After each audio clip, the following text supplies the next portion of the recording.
The stock market is the only place on earth where the customers run for the exits, the moment there is a store-wide sale. If you walk into a grocery store and see steak priced at 50% off, you fill your cart. You call your friends, you celebrate.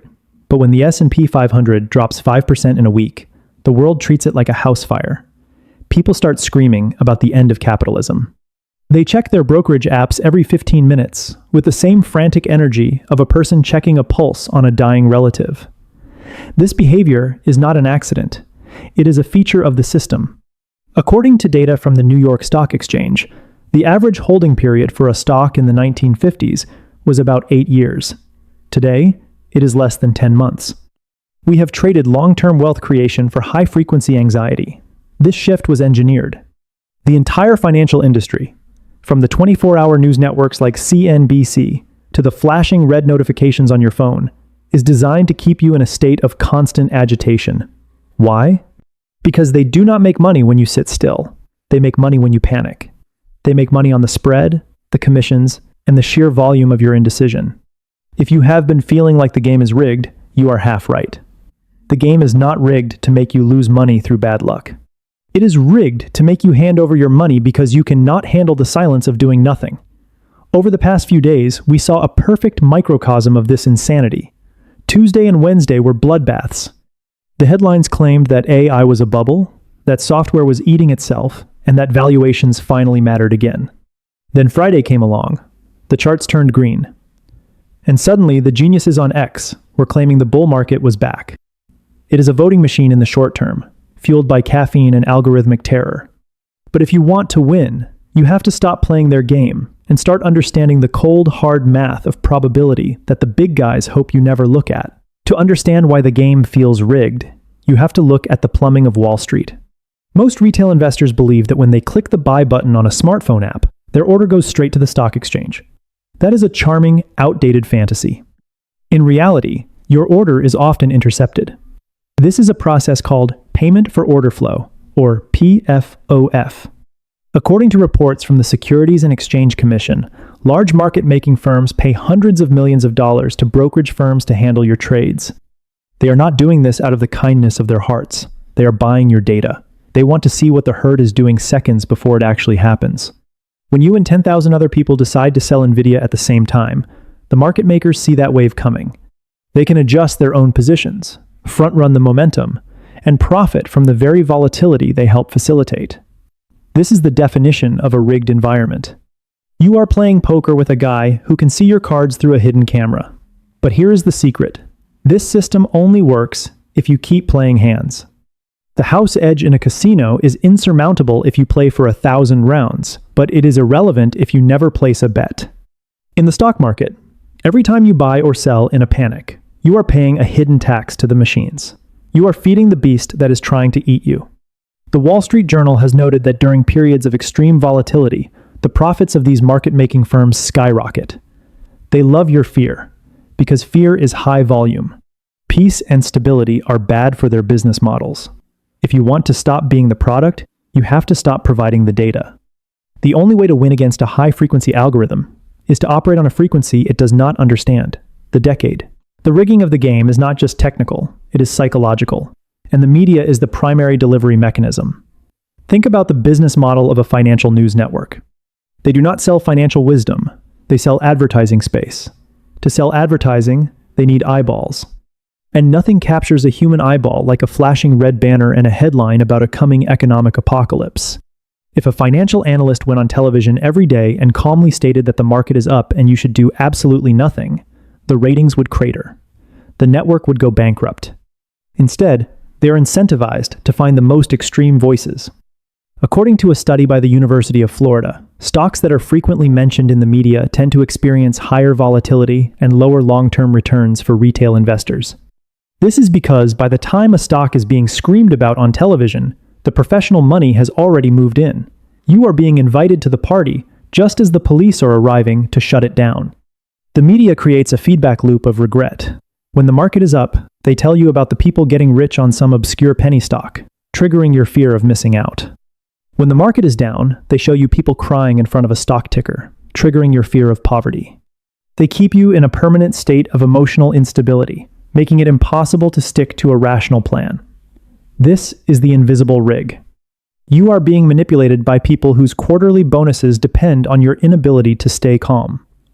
To win, you must realize that a news anchor is not a fiduciary. They are an entertainer. Their job is to keep you watching. Your job is to turn the television off. Let us dissect the anatomy of a market crash, specifically the one we just witnessed over a 72-hour period. On Tuesday, the narrative was fear. The consumer price index, or jobless claims, or some other acronym, came out slightly higher than expected. The financial media immediately pivoted to the worst-case scenario. They found 3 analysts who have predicted 20 of the last 2 recessions to tell you that the party is over. By Wednesday, the psychological contagion had set in. This is where the stop-loss hunting begins. Algorithms are programmed to hunt for liquidity. They know that thousands of retail investors have placed stop-loss orders just below a psychological support level, like $500 for a specific tech stock. The machines push the price down to $499, triggering a massive avalanche of automatic sell orders. The price plunges not because the company is failing, but because the machines found a pocket of fear and exploited it. By Thursday, the retail investor is staring at a screen that is bleeding red. They have lost 10% of their portfolio in 48 hours. Their lizard brain is screaming at them to run. They sell at the bottom. And then, like clockwork, Friday happens. The big institutions, having triggered the sell-off and cleared out the weak hands, start buying back in at a discount. The market recovers half its losses in a single afternoon. The person who sold on Thursday night is now sitting on the sidelines, watching the recovery with a knot in their stomach. They have realized a permanent loss of capital, while the institutions have simply shuffled their deck. This is not an investing problem. It is a biology problem. Your brain was designed to survive lions on the savannah, not red candles on a digital chart. To the lizard brain, a falling stock price looks like a predator. But in the modern world, the predator is actually the person convincing you to run. Even if you manage to avoid the panic of the media, the game has another layer of rigging designed for the people who think they are being responsible. This is the world of actively managed mutual funds and high-fee financial advisors. For decades, the industry has pushed the idea that you need an expert to navigate the complexities of the market. They charge you a management fee, usually around 1% or more of your total assets every year, whether they make you money or not. This sounds like a small amount, but the math is devastating. According to Morningstar, over a 30-year period, a 1% annual fee will eat nearly 1/3 of your total wealth due to the lost power of compounding. You are doing all the work, taking all the risk, and providing all the capital, yet the industry takes 30% of the final result just for moving the papers around. Furthermore, the data from the S&P indices versus active report shows that over a 15-year period, more than 90% of professional fund managers fail to beat a simple, low-cost index fund. These are the smartest people in the world, with the best computers and the fastest data, and they are worse than a monkey throwing darts at a wall. The rigging here is subtle. The industry knows they cannot beat the market, so they focus on marketing and confusing you with jargon. They want you to believe that investing is a mysterious art form that only they can master. In reality, the best thing most people can do is fire their expensive advisor and buy a fund that costs almost zero. But the system is built to prevent you from knowing that, because if everyone did that, the towering glass skyscrapers in lower Manhattan would be empty by next Tuesday. While you were worried about a temporary dip in your portfolio, the most successful heist in history was happening in your bank account.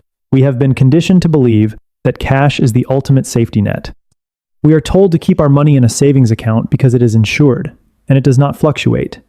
But this is a mathematical lie. Cash does not fluctuate, it only evaporates. According to the Bureau of Labor Statistics, the purchasing power of the United States dollar has dropped by more than 25% since the year 2020 alone. That means if you had $100,000 in a safe 4 years ago, you can now only buy $75,000 worth of goods and services with that same pile of paper. You did not lose that $25,000 in a stock market crash. You lost it while you were sleeping because you chose the safety of the dollar over the growth of assets. Inflation is a silent, rigged tax that punishes the savers and rewards the debtors. It is the reason why your parents bought a house for $40,000 that is now worth $400,000.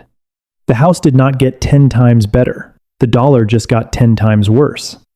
When the stock market drops 5%, people cry on the news. But when the currency loses 5% of its value, the central banks call it a Tuesday. This is the rigged game. They want you to fear the volatility of stocks so that you remain a victim of the debasement of currency. Real wealth is not measured in the number of green pieces of paper you have. It is measured in your ownership of productive assets. Companies, land, and intellectual property are the only things that can outrun the printing press. If you are holding cash because you are waiting for the perfect entry point, you are paying a storage fee to the universe that you will never get back. One of the most dangerous traps in the rigged game is the math of recovery. Most people do not understand that losses and gains are not symmetrical. This is the secret reason why the big guys tell you to diversify while they concentratedly bet on your failure. If you have $100 and you lose 10%, you have $90. To get back to $100, you do not need a 10% gain. You need an 11.1% gain. That seems manageable. But look at what happens when the volatility gets real. If you lose 50% of your money, you do not need a 50% gain to break even. You need a 100% gain. You have to double your money just to get back to where you started. This is why the panic selling we saw on Wednesday is so devastating. When you let the market pull you down into a deep hole, the ladder you need to climb out gets exponentially longer. This is the math that the algorithms use to liquidate retail accounts. They know that once they push you past a certain point of loss, the probability of you ever recovering is statistically low for your emotional lifespan. You will likely give up, sell everything, and swear off the stock market forever, just like millions of people did in 2008. But here's the counterintuitive truth. The only way to avoid the brutal math of drawdown is to never sell. If you do not sell, the 50% drop is a temporary theoretical value. It is a paper loss. The moment you click sell, you turn that theoretical value into a permanent mathematical reality. The house wins when you realize the loss. The house loses when you treat the market like a grocery store and buy more when the price is down.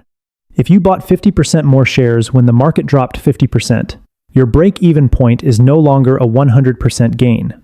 It is much lower. This is how the wealthy actually trade. They use the rigged math of the downward move to accelerate their recovery on the upward move. The current boogeyman being used to scare you out of your positions is the AI bubble.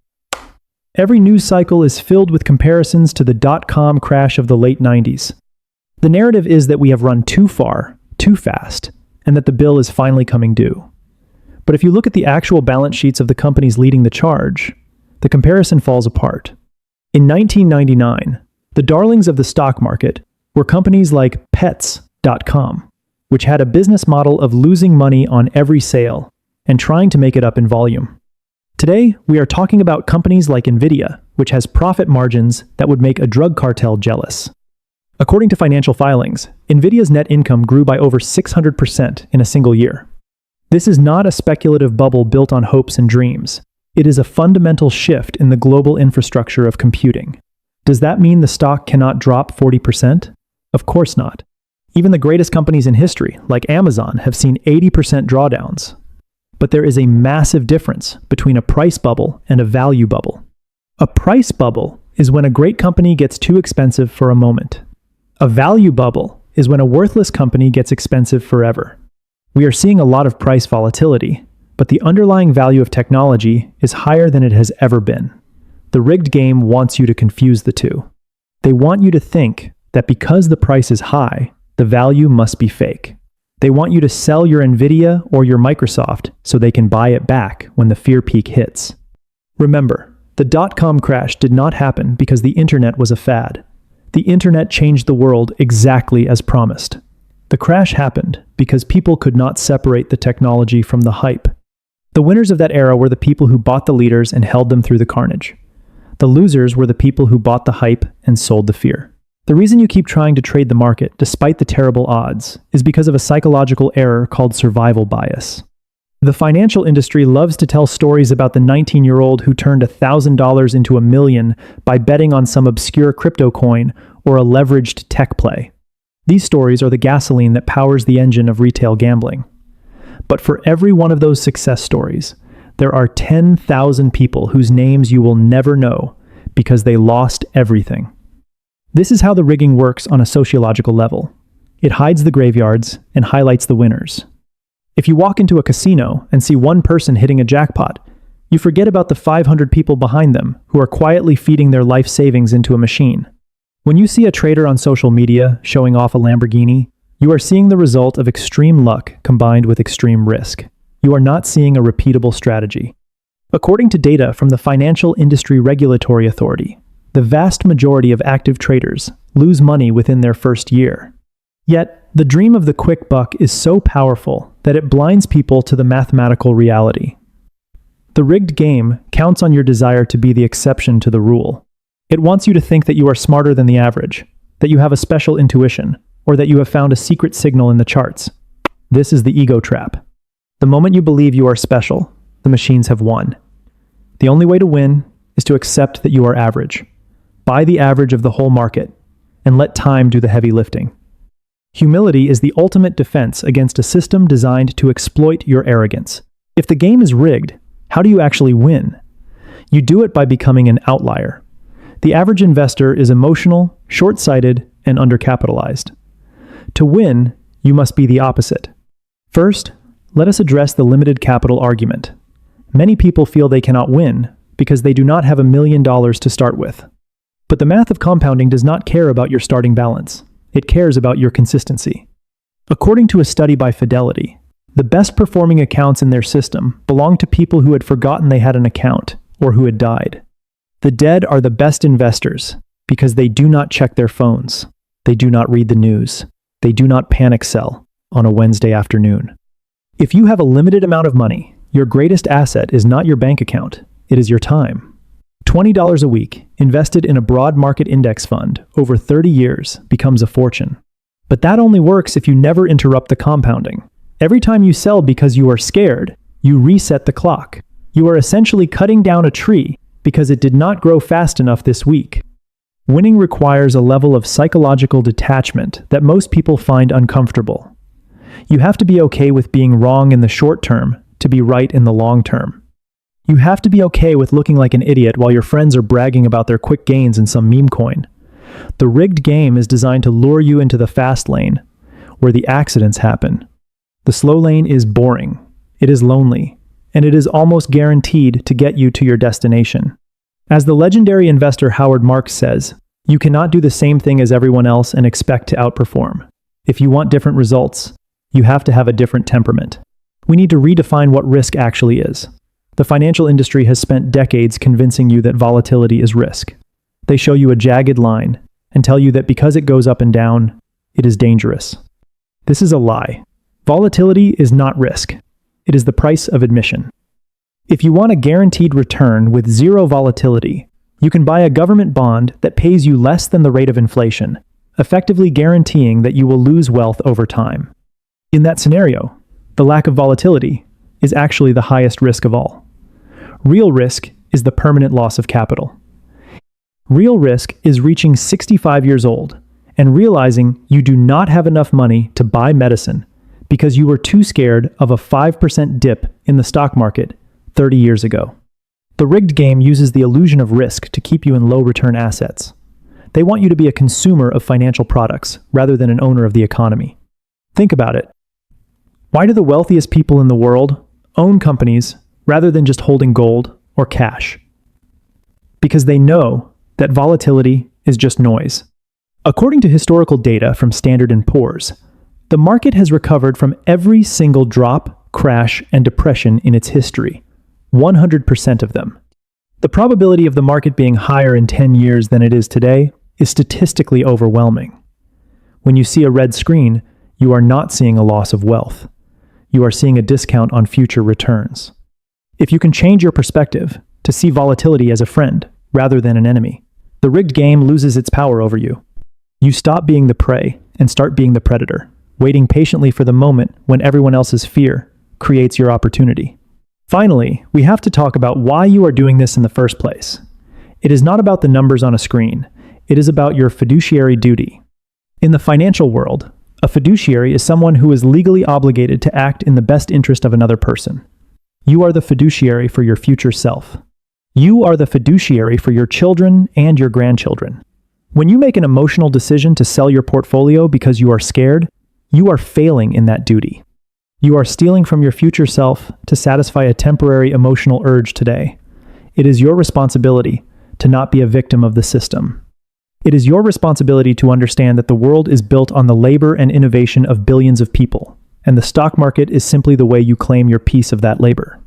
As long as humans want a better life, as long as companies want to make a profit, and as long as technology continues to evolve, the market will trend upward. The rigging, the algorithms, the 24-hour news cycle, they are all just clouds passing in front of the sun. The sun is the long-term growth of human productivity. Do not let the clouds convince you that the sun has stopped existing. The game is rigged to test your character. It is a filter that separates the people who deserve wealth from the people who are just renting it for a while. Be the person who stays. Be the person who understands that time is the ultimate equalizer. Stop being a gambler in their casino and start being an owner of the world. Because at the end of the day, the only way to lose a game that is mathematically tilted in your favor is to quit before it is over. Stay the course. Keep your eyes on the horizon. And remember that your job is to be the one who does not blink.